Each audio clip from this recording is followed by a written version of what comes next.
Hello दोस्तों, नमस्ते, प्रणाम। किशन बनी लो आप लोग। हम आशा करते हैं आप लोग बहुत अच्छा खबर। आज हम आप लोग के एक बहुत ही अच्छा सा सुहर का उठान सुनाते हैं। तो आप लोग के कैसे लगे कमेंट कर लो। हमारे चैनल पे नया बन लो तो प्लीज चैनल के सब्सक्राइब करो। वीडियो पसंद है तो लाइक करो। हमरे लाल होते गोदिया में खेलती ननदो हो, खेलती ननदो। हमरे लाल होते गोदिया में खेलती ननदो हो, खेलती ननदो। सासु जोगिनिया से बबुआ के बचैती ननदो हो, जगैती ननदो।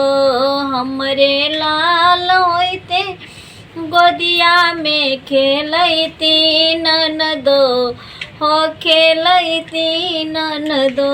ससुरु सभवा बीच बैठते बबुआ बाबा कही बोलते। ससुरु सभवा बीच बैठते बबुआ बाबा कही बोलते।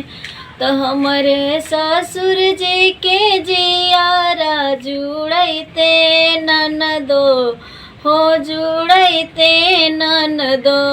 हमरे लाल होते तोर के बोलती ननदो हो, बोलती ननदो। बढ़िया।